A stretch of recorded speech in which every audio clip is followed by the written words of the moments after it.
Hey, welcome back to the SBP Podcast Mobile Filmmaking. I'm your host, Susie Botello, and you are listening to episode 159. Usually I like to present you and introduce you to our guest in this introduction. But for our guest for this evening, could be the morning for you, I'm going to wait and introduce you as soon as I head on over and talk to my guest. His name, though, I will tell you, his name is Arthur Mikheev, and he's been here before in episode 101, if you want to go back to that. Meanwhile, back in the Batcave, our feature film competition for the film festival next April in 2024, I want to give you a heads up. The regular deadline for that is coming up on October 19th.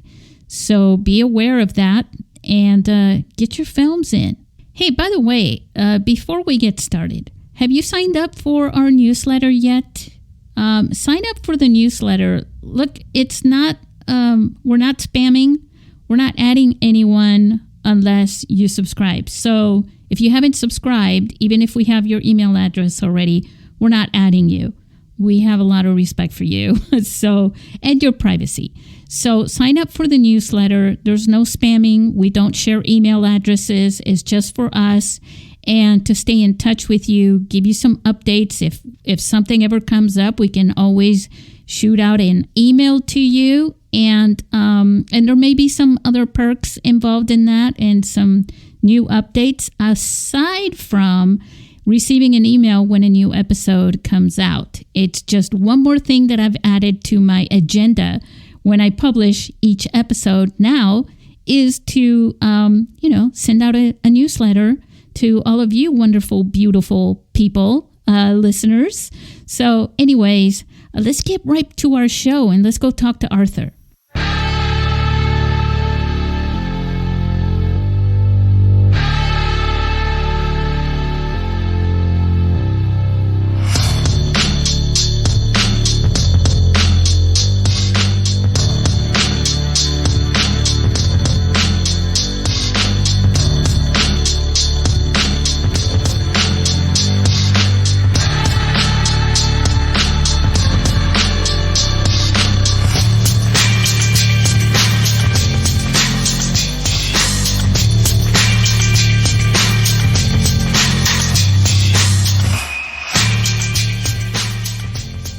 Arthur Mikheev is right here sitting next to me across the world. Hi, Arthur. How are you? Hi, I'm fine. Thank you to having me. And yeah, I'm an Arthur Mikheev. I was in this podcast, I think 2 years ago or something like this. And I'm happy to be here again with you. Yes, I'm glad to finally have you back. You've been doing a lot of wonderful things. Arthur, you won an award at our film festival. Let's not forget and show off a little bit here. You won an award in our film festival in 2021. What was the name of the film again? I'm so sorry. Name of film? War is Not a Game. That's right. Yeah. I just remembered it after I asked. It was a short film. And it won first place in 2021. But we hope that at some point you'll make it back here to San Diego for another film festival. And one of the reasons why I say that is because, Arthur, you've been teaching even before you won that award. You've been teaching mobile filmmaking, right? Why don't you share a little bit about what you teach? Well, it's 5 years that I start to teaching people how to film using their phones. And 5 years ago, that was if you try to say to somebody like, hey, I'm filming on a phone and I try to do some serious stuff, everybody look at you like and think that you're insane. Like, whoa, that's the phone. This is not the real camera. Just buy a real camera. Come on. But today, and even today, you can find people that thinks like that. But I have a mission inside of myself. I wanted to teach people that it doesn't matter what camera you're using. It can be a big camera, big cinema camera. It can be a DSLR, whatever, phone, action cam. You can use anything you have and anything you want. And I opened with my ex. Now it's my ex. Yeah. But back then it was my girlfriend, and we opened an online. I thought you meant the iPhone X. No.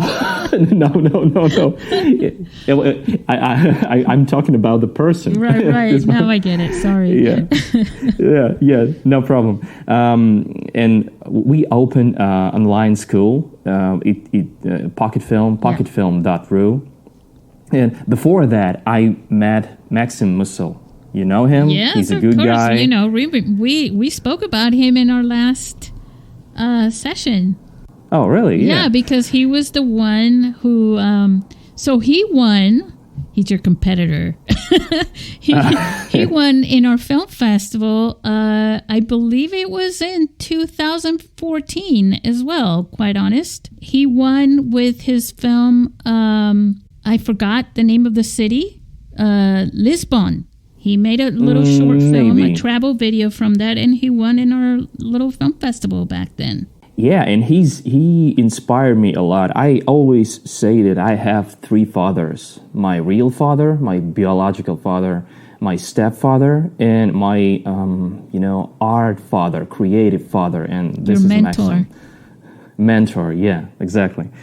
And I met him, and he just tell me a lot about the mobile filmmaking. And after some period of time, I started to do it on my own. I opened a school, and I think he was really scared about all this because we are competitors. Yeah, right, because he was also teaching, and he wrote a book. That I think there's a foreword or something like that from me. He sent it to me. He says, if you can review it, and I'll add your review or whatever to the book itself as well. But it's all in Russian, so I have no idea what it says. But yeah, the name of book, as far as I remember, is 100 Steps to Make Film with Your Phone. Yes, something like this. Yes. Yeah, it's really simple book. Actually, it's like a book for kids. Yeah. Just like very, very, very simple introduction in the world of mobile filmmaking. Yeah. And I always think that he continued to write another book. I did get a translated version, just so that you guys know that when I'm reviewing the book, I did get to read it but the published book is all in Russian. I just wanted to clarify that, because it sounds like I tried to, review a book that I didn't understand. So just so everybody knows. Well, thanks God we live in a world with AI. So yeah, it's true now, huh? It's much easier today to just translate a book, video. You can translate a video real time in a browser today. And it's with a voiceover, not just subtitles. I just did it last night. I did it for one of the podcasts to transcribe it through AI, and the whole thing was done in less than 10 minutes. The only thing is, it was like a text file, so everything just looked like one big block of text. So you can't tell who's speaking and who's not, and there's no time codes or anything like that. And I was like, wow, but that's still, you have the text. That's pretty cool.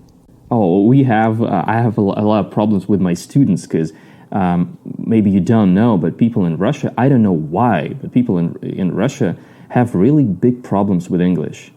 And a lot of people, especially the young people, can speak English, or they speak very, very, very poorly. And I always give my students some additional materials like articles in the internet, videos from some YouTube channels, and I always say them like, watch, there's a good stuff about lighting, about the camera setup and all that.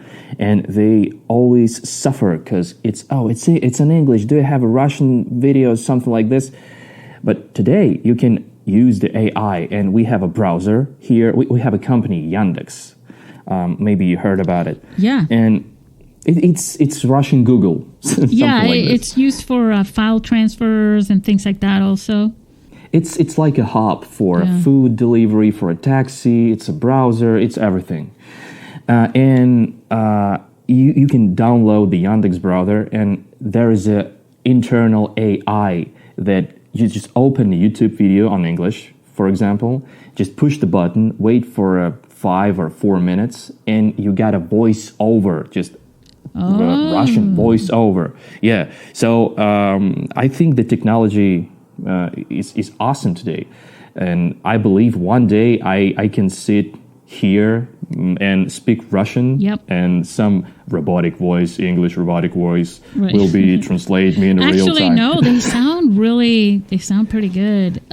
Yeah, there was some. I was just looking into a lot of those things last night. For some reason, I was curious. Friday night, and I was looking through all those, and I was looking for the ones that would do the transcripts, but I was finding all the other ones too, and there was one of them that said that. Well, a few of them.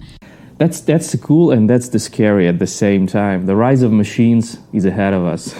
Yeah. Well, I mean, so yeah, it's like two sides of the coin, right?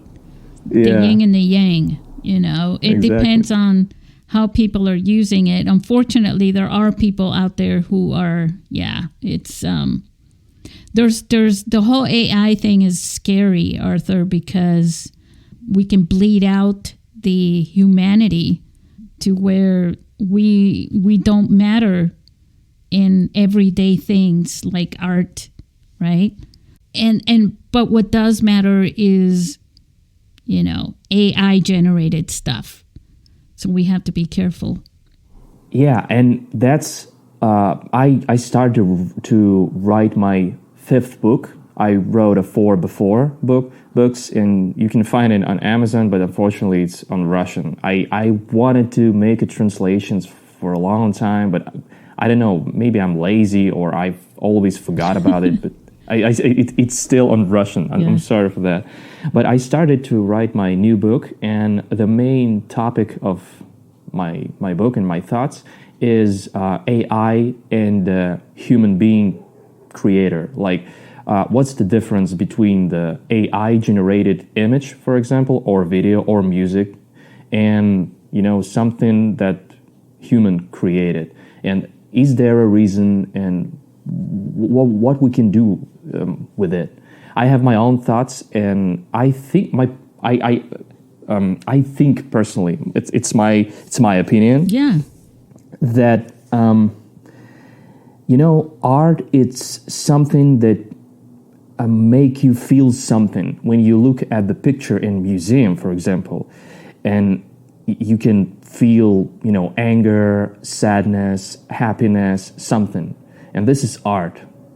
If when you listen to music, when you listen to a song, you can feel the same thing, like sadness, happiness, and all that. But how you know? Maybe this image was generated with AI. Is this art or it's not art? And there is a question that I try to, you know, find an answer. You know, the philosophers way back in the beginning of civilization were asking the same questions about art. You know, what is art and what does it mean and all those things. My thing, you know, I'm very close to the story part, and the storytelling to me is a very important thing, because that's how we connect as human beings. It's not, it is the one thing that humans have that other animals don't have, right? And stories are part of art, and they generate art through storytelling and through expression, which is also art. emotions, all those things. It's a progress, and it's interesting, but it's scary at the same time. When when I found some case of using the AI and like, do you know band Oasis? Oasis. Oh yes, yes. Liam Gallagher, and and some guys, just random guys, they make some instrumental tracks and they imitate the Gallagher's voice with the AI, and they create an album. It's 8 tracks in that album that was generated by AI, and Gallagher tweeted like, "Wow, I sounds awesome," but it was not him. It was just AI, and you can find it. You can find it on YouTube, and it's really good album. It's really good album. But see, and that's where the whole question becomes, like your voice right now, my voice, right? I have a podcast with my voice, and I bring people like you in it. So now you're a part of this show, and that is content that is copyrighted to me. So for somebody else to take that and use it for other things, they would be infringing on my property rights along with yours. You know what I'm saying? Yeah. So that becomes scary. And for a singer, a musician, that's even scarier, because it's like, and I don't mean scary like, woohoo, guys. I mean, it's almost Halloween, Arthur. But I mean, it devalues the human, and it raises the ability to just, very cheaply, right? Present you in this. It's like your shadow. Your shadow doesn't have the definition of who you really are. It doesn't have your personality. It doesn't have your charisma. It doesn't have all of those things. But your shadow is now more important than the real you. The one that's casting that shadow, the original. Speaking of, just going to share that the music that you heard in the intro was by Arthur Mikheev. You're also a musician. And we're going to share links to that too. It was not generated by AI. No. It was generated by me. Yeah, thank you to share my music. I have to apologize. My music Don't apologize. Don't apologize for your music. It's art. Never apologize for your art. It's all subjective, and I love it. Art is very subjective. I always try to, tell that to my students. They don't realize that. Many of them don't realize that. We're speaking about my film school, and suddenly we started to speak about AI and art. But that's okay, because the one thing about film school, right, is that you're teaching humans how to create things. Your students are not AI. Yeah, I hope they're not. I hope they're humans. And some of my students start to asking me about AI stuff, because it's all around us today. It's very popular. ChatGPT, Midjourney, and things like that. Bing from Microsoft. I have an idea. I make my new book, and I wanted to generate my book cover with the AI, and I use Bing and Midjourney, but I'm still not happy with the result, but I'm trying. I wanted to create something good and trick my readers. I don't want to tell them that was generated by AI. It's like the guy from Colorado, as far as I remember, he took place in some picture competition, and he won with a picture. A picture was generated by AI. A picture was amazing, and there is a lot of anger that he got from other competitors and people from the internet. It's like this is the cheating. This is not good. You use the computer, use AI, you don't make it by yourself, like with your hands and with the brushes and paint. Yeah, there's a fine line on that. For the film festival, for this year's competition, before we put that out, I made sure that it's on the criteria that no AI generated films, or we also have a screenplay competition, and we don't want AI stuff there, because we do want people to create their own things, because we have to be careful, because it's a competition with people.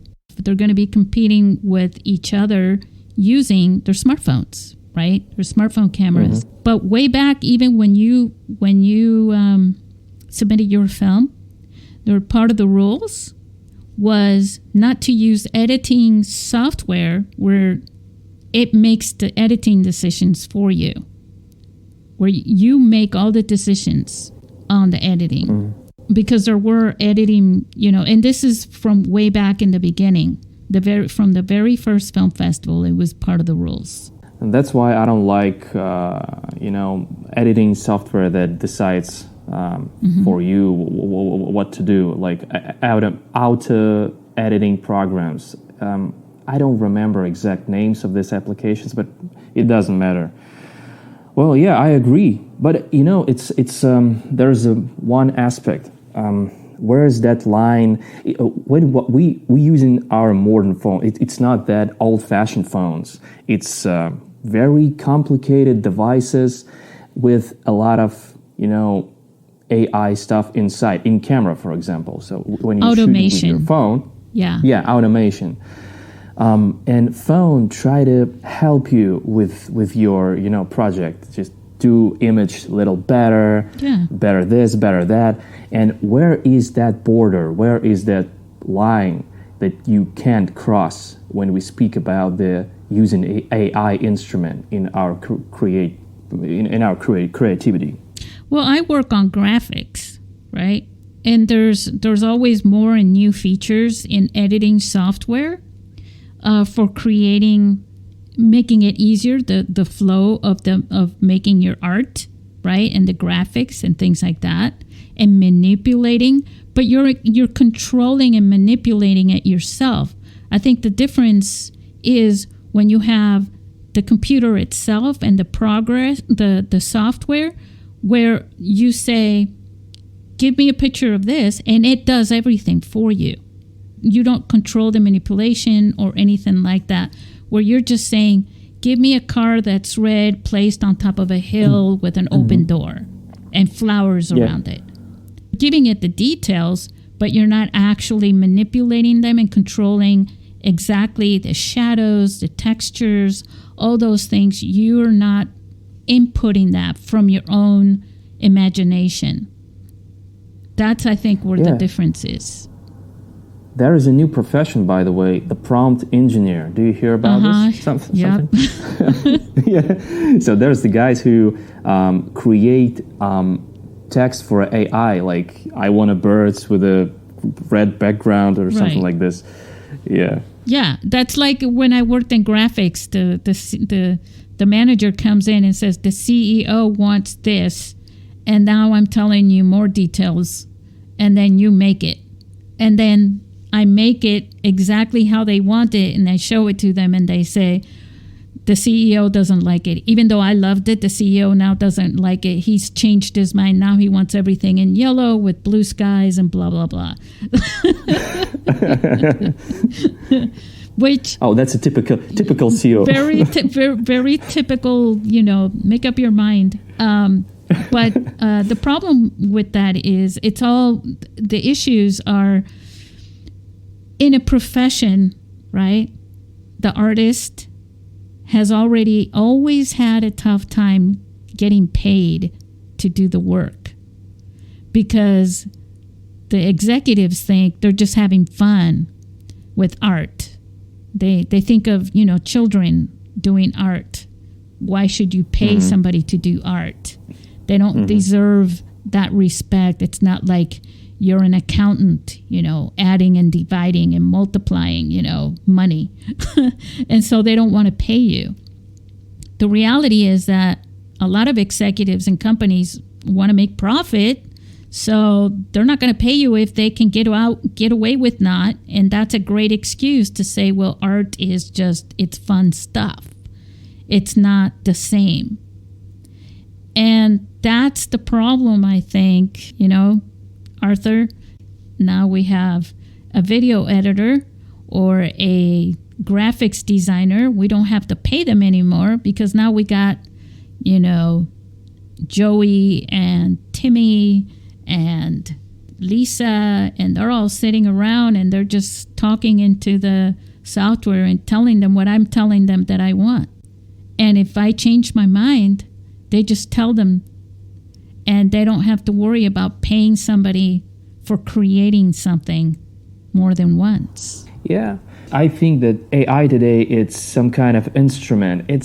It's not like brush in your hand, of course, right, but it's still some kind of instrument. But what happened if someday, I believe, we can create a robot like, human, like looks like human, yes, and the robot says, I am a person, I'm living, I'm here. And remember the film with Will Smith? Did you ever see that? It's called iRobot.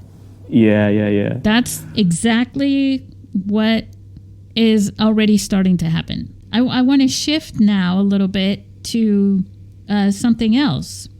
I just saw you put something online, a beautiful video that you shot with the new camera app that came out from Blackmagic. Yeah, the Blackmagic Camera App. What are your feelings about that? How did you like it? Because it came out beautiful. So, thank you.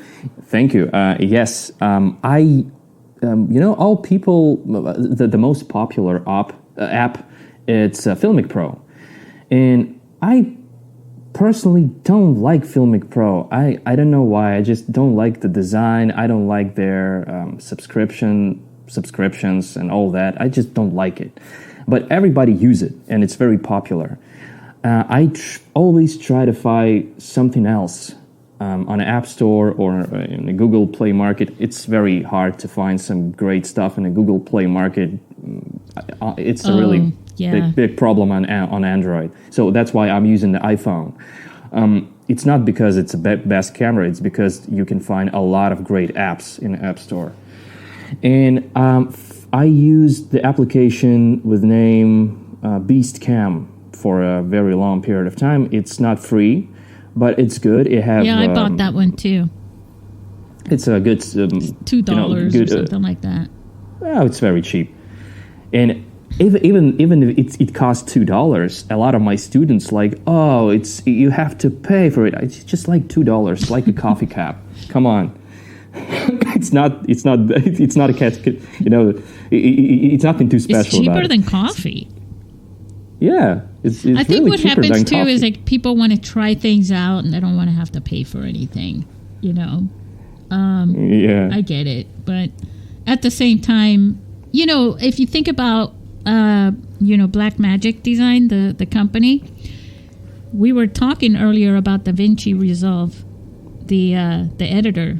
That is a top-notch editor for movies and feature films and all sorts of video projects. It does color grading. It does really great stuff for audio, and it's free.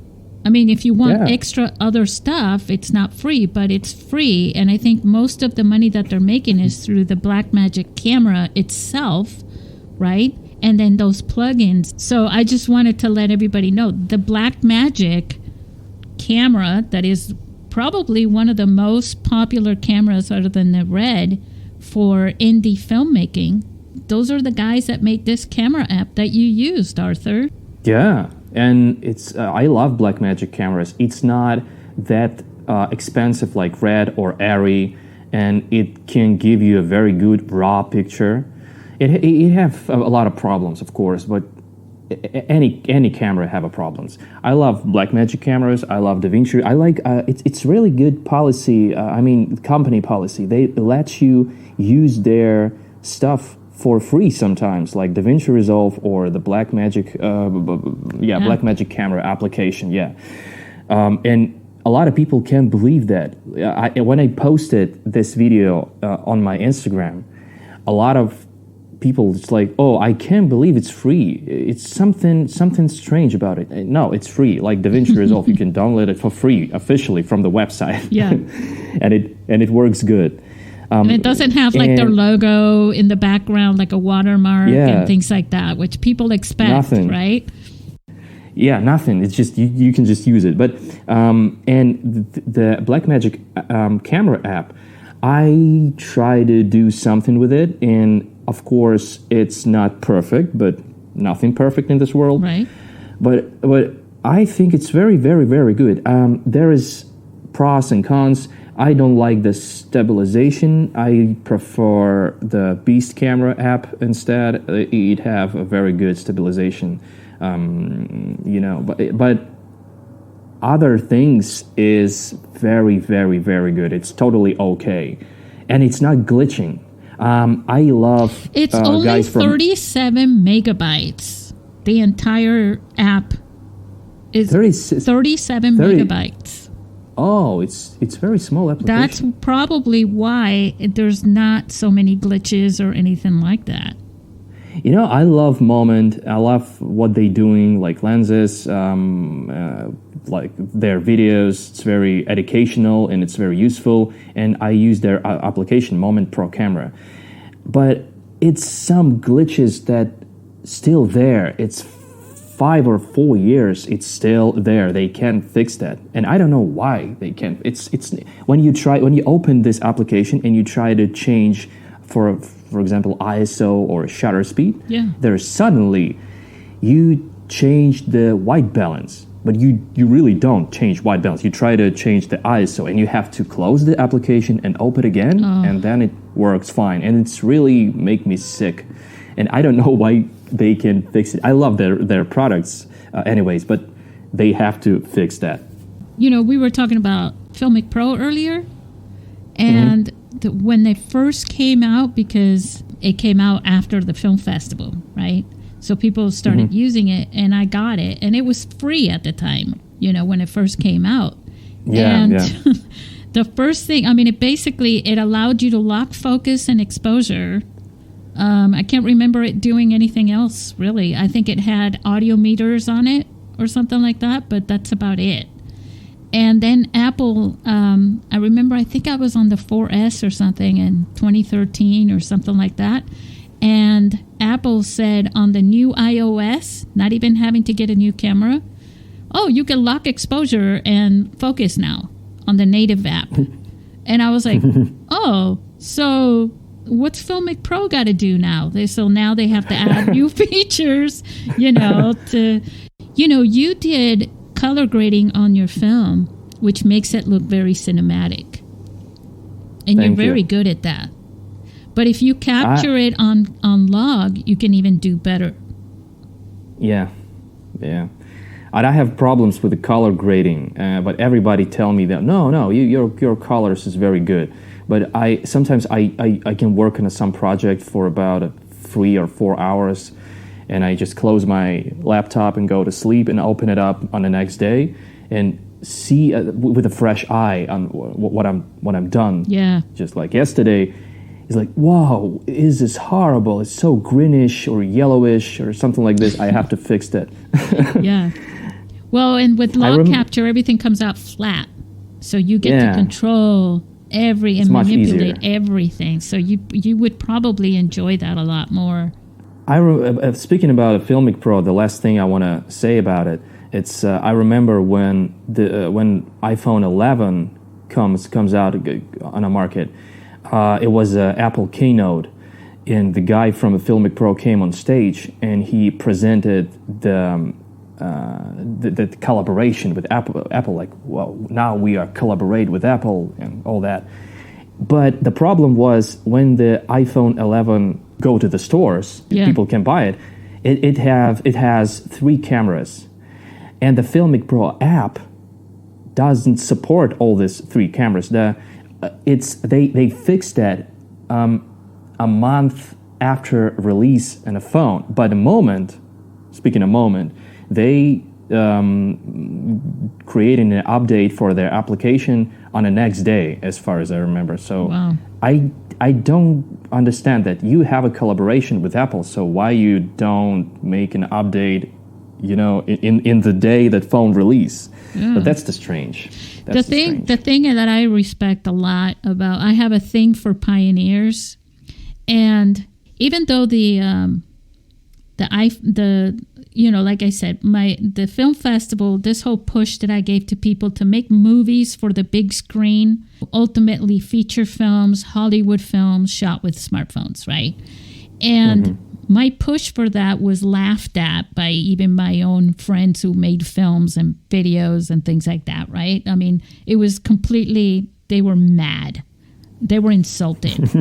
And then the iPhone 4 with the HD comes out, and then all of a sudden, all these apps and everything came out going, oh, it's now convenient for us. It's now a thing to get on that. And Filmic Pro designed an app with that same mentality, I think, that I had as well, that said, well, this is going to go to where it is today, And so they pushed for that. And it was really just like 3 or 4 people who got together and made it possible.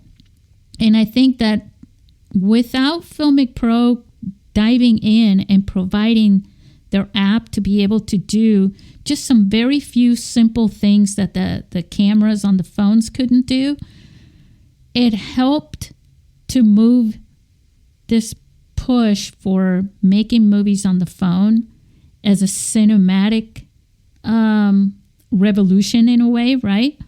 It helped to push that forward in a way that would have taken longer, had they not done that. So I do have a lot of respect. I just want my listeners to understand that not everybody's perfect, and that people do have limitations and things like that. And there is a lot of competition between these apps, and companies. I, for example, am not very happy with gimbals. A lot of my students think that gimbal, it's like a magic wand. Yep. Yeah, you just buy it in stores, start using it, and everything will be cinematic and smooth. But no, you have to learn how to use it. You have to work correctly, like Ninja Walk style. You have to move correctly, and after that, it's not a magic wand. It's not perfect. It's not perfect at all. So yeah, I use 2. I use one for my big camera. No, it's not a big. It's just my regular camera, like Fujifilm X-T4. It's the Zhiyun Crane 2. And for my phone, I use my very I love that stuff. It's there is a company, FreeFly, and they create FreeFly Movi. So there's the company DJI. You all know about this company. Yeah, they would sell them at the Apple Store. Yeah, and they created some time ago. They created the device DJI Osmo X3 and X5. So that's the camera on a gimbal. You can detach this camera of the gimbal. You have to use it just like that. And one day they think like, phones today is very good to capture footage. So why we can just use a phone as a camera? And they created DJI Osmo Mobile version 1. And back then it was very creative idea. And I think that they was first on the market. But FreeFly, they don't, manufacture that gimbal today, I think. I don't. So a lot of them have gone. The gimbal market is going down too because of the stabilization on the phones being so good, and also the cages are now becoming popular. But then I'm just. It's kind of like in my vision, right? It's kind of going to be, and I think Apple is thinking the same thing, right? Ultimately, that less is more. The less things that you have to, because it's mobile, right?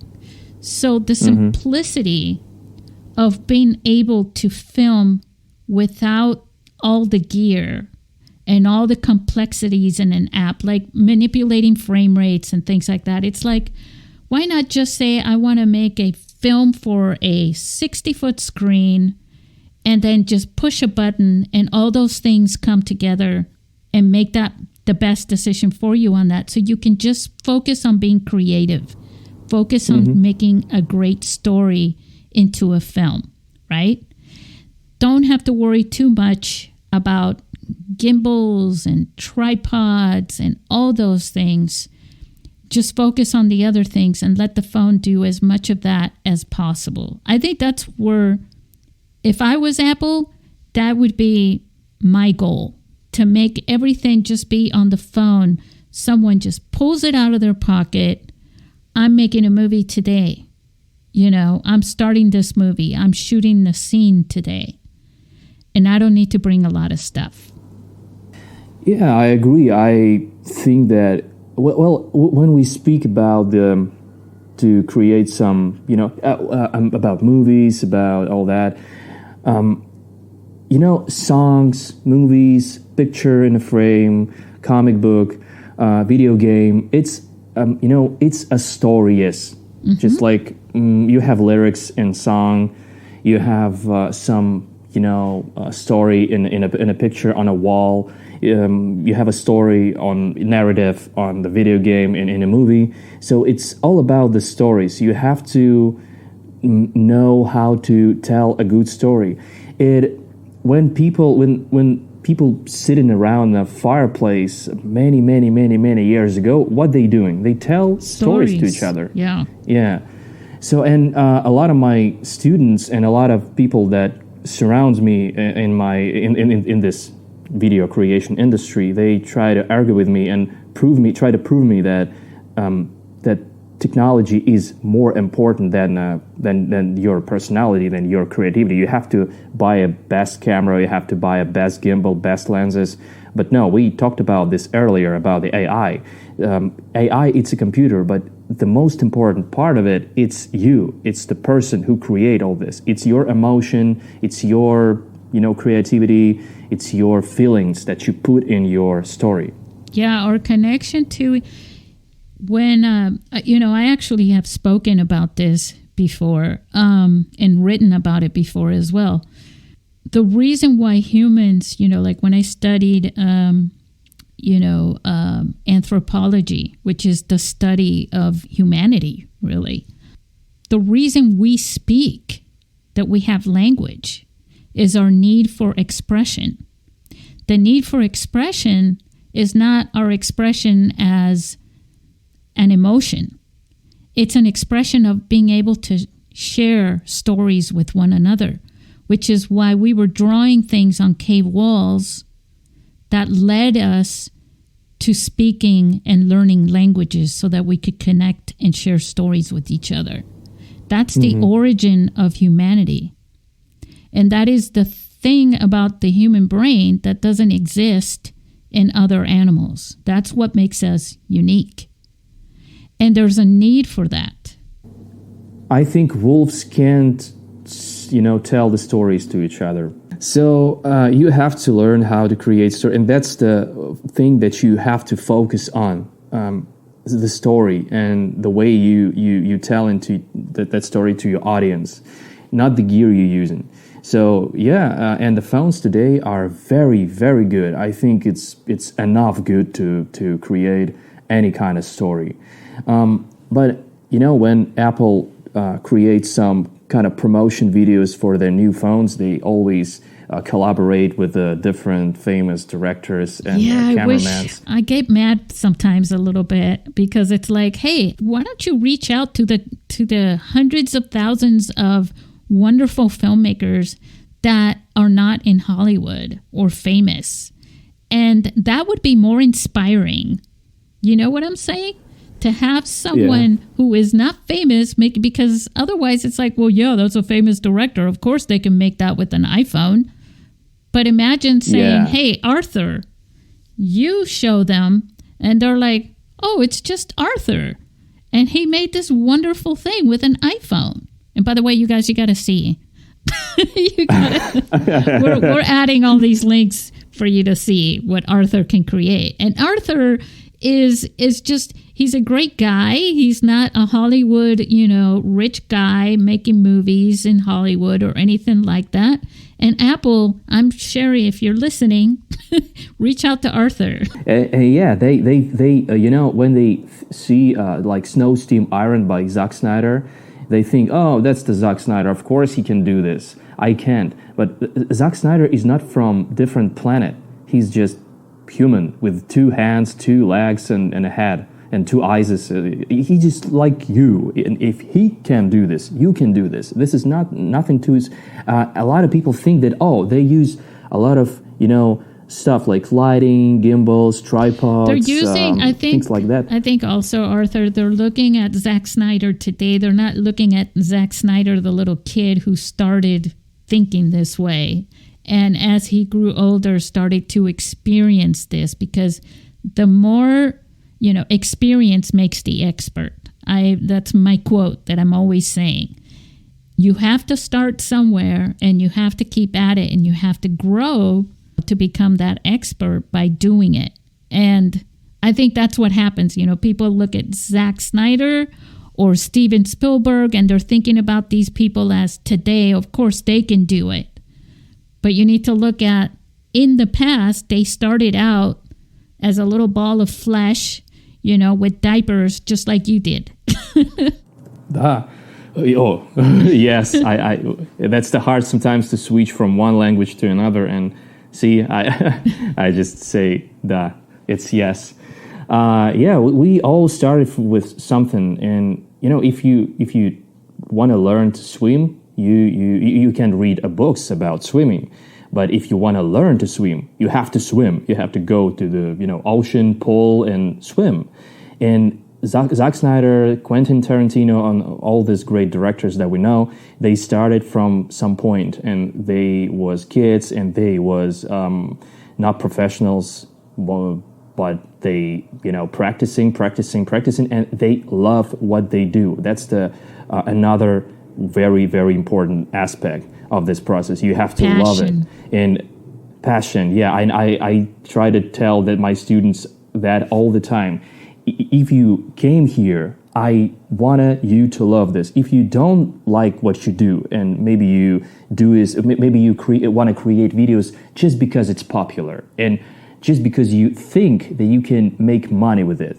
No, there is no success ahead of you. You have to just love it. Forget about anything else like money and all that. Just love and do, and one day it's gotta be cool. Yeah, and the funny thing about that part, the money part, is I think a lot of people with all the Hollywood strikes that are happening now and everything are starting to learn the fact that you don't make money really in this business. Only a few people, a handful of people, get to make all the money for everybody else that's doing it. So you just have to have the passion to do it. Although you should be able to at least make a living, doing what you do after you're working so hard doing it. And also because if you're going to get experience making films, you've got to put the time in. Yeah. So we were talking about the camera app, the Blackmagic Camera App, and you said the stabilization is really not so great. Is there anything else that's we should tell them, work on this other thing too? Well, I think no. That is the focus. I have some very, very important important tools for me in applications like focus picking. We have it here. Stabilization. It's not good, but it's okay. Okay, it's thanks Blackmagic that they added in that way. Okay, I can live with it. That's some kind of frames, focus assistant, like I don't have. I can't. As far as I remember, I can't control my bitrate. If I'm using the Pro movie recorder or Filmic Pro or Moment camera, I can just set my bitrate like 100 Mbps or 50 Mbps. But here I can't find the settings for it. I think that there is no settings for it. It just has the ProRes 4K 60 or something like that, but not the bitrate. Yeah, exactly. It's just ProRes. But ProRes in iPhones, I have a problem with it. Because the problems is if you try to capture some ProRes footage with your phone, it's big files. It's very, very big files. That's why the USB-C on the 15 is going to come in handy. Yeah, but in iPhone, just regular iPhone, it's very slow. It's like lighting, it's like USB 2.0. But if in iPhone Pro versions and Pro Max, it's much faster. But you have to, as far as I know, you have to buy external cable for it. But you can do this. But on older phones like iPhone 13 and 14, you have a Lightning and AirDrop, and if you want to transfer that file on a computer, to be fair, I do have a flash drive that I can plug in to the to my iPhone 13, and it works. Yeah, and I used it. I bought it when I had the iPhone XR. It has the Lightning plug for it, so you plug it in where you charge it, and it works. As I used it, I tested it on the Martin Luther King parade one year. I was filming the parade, and I was saving it directly into that drive, into that external drive, and it worked. Because I'm suffering a lot with this AirDrop. It's too slow. The Lightning is too slow. I use the like clouds. I upload it to Google Cloud or Yandex Cloud, whatever. And then I download it to my...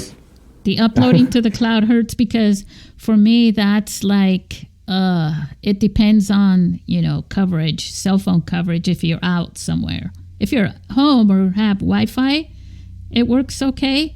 But if you're out, depending on where you are and you don't have good cell phone coverage, then, it just takes forever. Now I capture the footage with my phone, but I edit it on my computer, and we always argued with Maxim about this. His position was just like, if you're a mobile filmmaker, you have to do everything in your phone, like capture, edit, write a script. Yeah, I agree, but I use a computer. There's some people, I go through this all the time, and they know, because I'm very passionate about this, they think that I forgot what the word is for this, but it's like you're all this then. And it's like, when people would contact me in 2012 or something, Arthur, way back then when you were a baby, they would ask me, they would say, what do I have to capture the audio on the phone? Do I have to edit this somehow on the phone? How do I? And I would say, you can use a crane, you can use a tripod, you can use external audio. The only thing that you must replace with the regular camera is the camera by using the phone camera. Everything else, you can use whatever you need. And the reason I was saying that, and I continue to say that, is because I was talking, when I first started this, I thought Hollywood filmmakers, no, I'm just kidding, but independent professional filmmakers would humor me and try it. Now I know, and I realize, if you're listening to me and you're one of them, I understand where you were coming from. But at the time, my vision was in the future. It wasn't so solid in the present. And at the time, I didn't understand why they weren't going to try that. You know what I'm saying? So it was like, I'm thinking of the future, and I'm reaching out to actual professional filmmakers to start trying this so that you can inspire people who had never filmed anything in their lives by showing them, right, that you could film it on a phone. And so I knew that they had their own audio gear, that they had, their $3,000-$4,000 tripods, that they had a crane, that they had all the gear already. But if they could just use the phone instead of the regular camera, that they could inspire everybody. So I am not Maxim. I do. It's not that whether I agree or not. It's some people are, very much like that. And others are like me that are saying, nah, just replace the camera. Everything else is fine. Whatever you need to do to get the job done, basically, right? Yeah, I'm used to work on a laptop because I started my career in a video on a television, and I always make my edits on a computers in a Premiere Pro, and then on DaVinci Resolve and a Final Cut, of course, and then I step in the mobile filmmaking territory.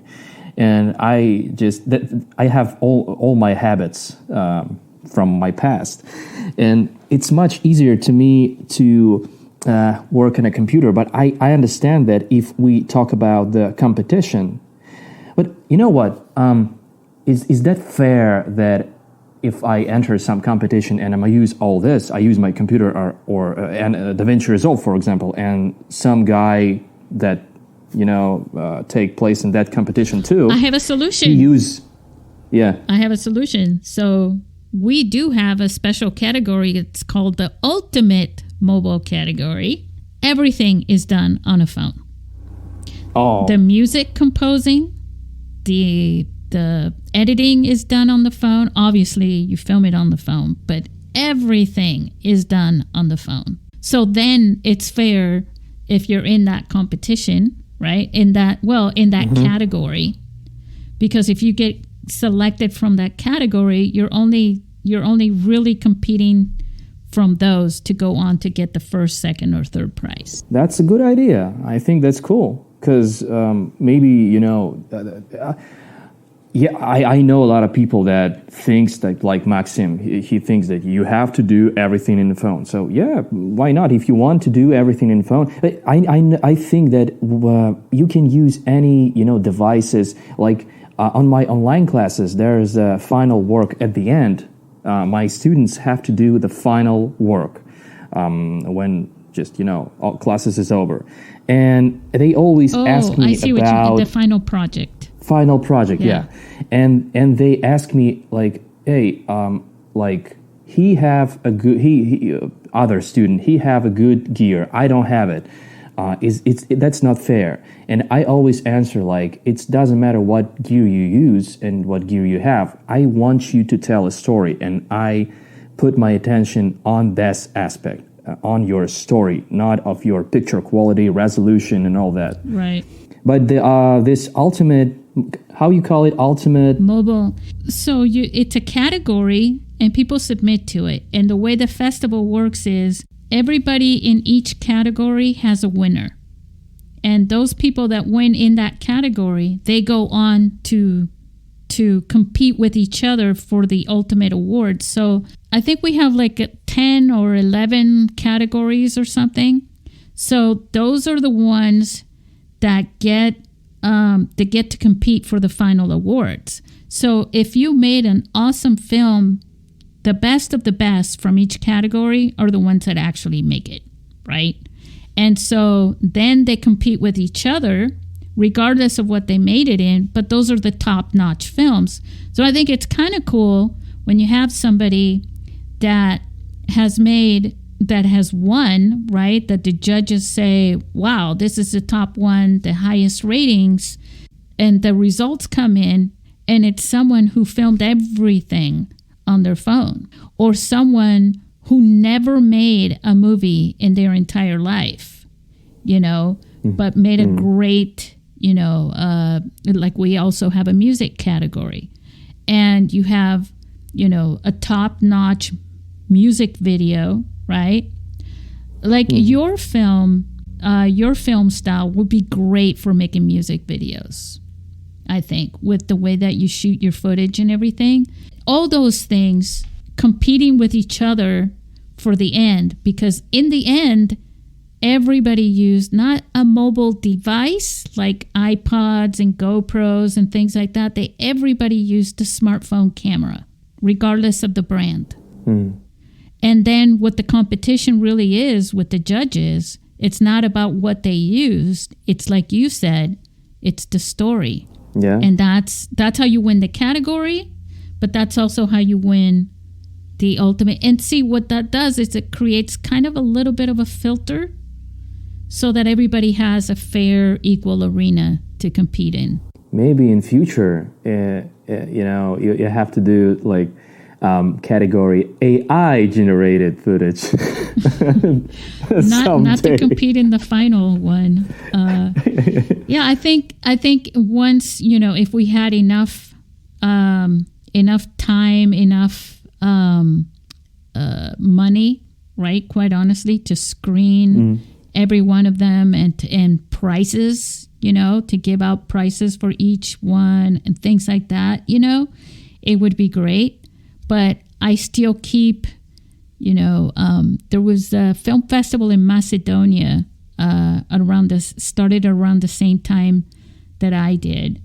And they said, Vesna, she and I would have a long discussions about why I was focused on only mobile phones instead of, I mean, there were iPods at the time and GoPros and other things. And I would say, because my vision says this is the one device that everybody has. So if everybody competes with this one device, it's very fair, Yeah. And I want them to be different brands because I want the brands to compete with each other, making better cameras on each phone, which they are. They're constantly competing with each other to say our brand has the best phone. Now that iPhone 15 came out, Sony is the one that came out with the first 4K camera on a phone. Yeah. I used Asus Zenfone 7 Pro for a while, and the camera in this phone was fantastic. I have two phones back then. OnePlus also had a really good camera. Yeah, a lot of Android phones have a good cameras, and a lot of people thinks that I have to buy iPhone to get a great footage quality, but no, you can use even cheap phones today have a great picture quality. Yeah, they have a problems with a stable picture. Maybe it's not as good as a picture on iPhone or some Samsung. Just the latest Samsung, very expensive models. But it's still good. It's still okay to create some stories. So you can use anything with everything. Yeah. It's really about the apps, the compatibility with other things that you use. Like, for example, you were talking about editing on your laptop. And like, for example, let's just say that someone can't handle DaVinci, which is good for PCs and for Apple, right? Let's say somebody can't handle that. So where else you can get a free app on your computer? iMovie. So if you use an iPhone and you have a Mac, then you have some compatibility. You can airdrop your footage into your Mac, and then you can also use GarageBand to create some music for yourself, so you don't have to go shopping around. And this is one way to get started with making short films. But that doesn't mean that you can't make a feature film using iMovie and, GarageBand and, an Android phone or whatever.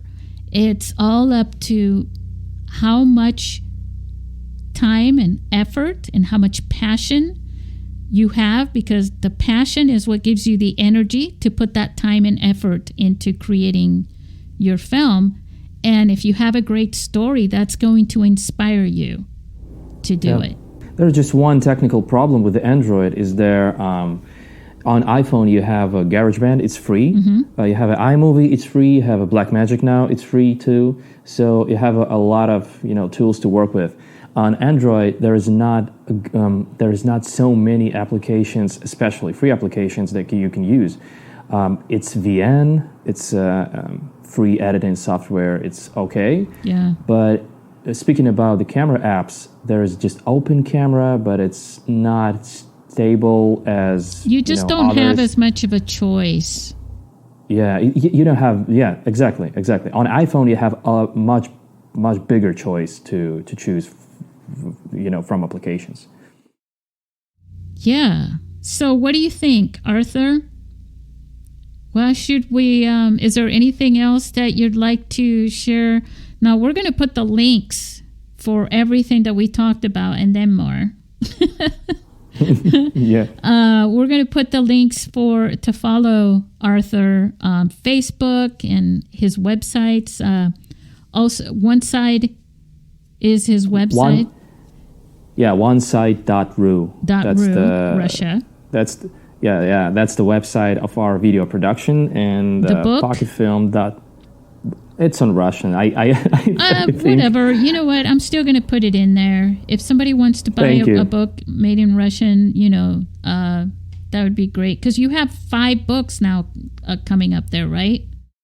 It's 4 right now, and I write a 5th book right now. Okay. It's in progress. So that's okay. They can go there later, right? Yeah. They can go there later and read these books and support you and share them with other people, and also bring up those numbers for you on Amazon. And then also you make music, so they can go and check out your music as well. Yeah, I make music with a bad English and a lot of grammar mistakes. So if you want to listen to that, you can find it on Spotify very easily. I think you're very, very talented. I love the music that you make. I love your and you're also, you teach by doing, but you also give some insights that are very unique and very beneficial to your students, right? In your school, and you've been doing this for a long time, and it's very inspiring. When you follow Arthur on social media, by the way, I could tell you he's on Threads too. That you'll see his work, and it's really pretty awesome. And if you think you can't translate his stuff, I've already talked to Arthur. He's going to make more videos in English, right, Arthur? I'm getting you to admit it here in public. Give you that push, because I think your English is fine, and I'm sure all of our listeners are going to agree with that. And let me see. The name of the school is called pocketfilm.ru. Yeah, exactly. So go there as well. And maybe, who knows, maybe they'll end up taking your courses.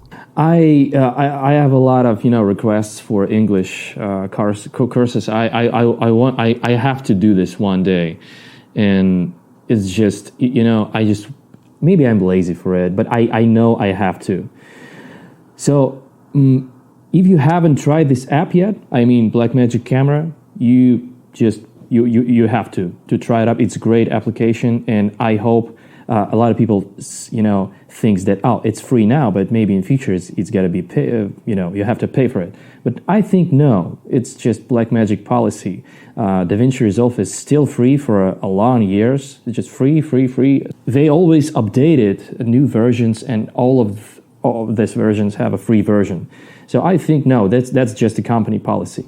And also, again, it's 37 megabytes, so it's not going to take that much out of your phone the storage to put that in there. I think that's when I saw that and I was like, only 37 megabytes. That's pretty awesome. Anything else? Well, I have to say thanks to your listeners, and as the last time, I want to say it in Russian too. Спасибо большое, что слушали. Мне было очень приятно присоединиться к этому подкасту. Wow.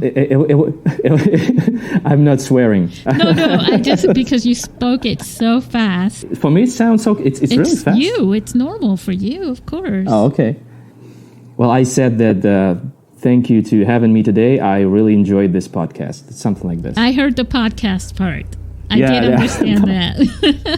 Спасибо. Spasiba. Thank you.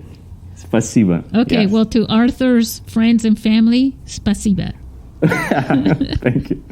Da. Da. All right. Thank you, guys. Say goodbye to our listeners in English. Well, guys, thank you again, and I hope you will inspire and you don't stop create something good. I think that's one of the reasons why we live in. We have to do what we like and create something. We burn many years ago, and someday we will die. But before that, we have to create something, to give something to this world, to left something behind, like legacy. Yeah. So I just wish you can create something good that you can proud of, and I try to do some more stuff in the future, and I believe I can do much more good videos, music, tracks, and books to inspire somebody else. Thank you.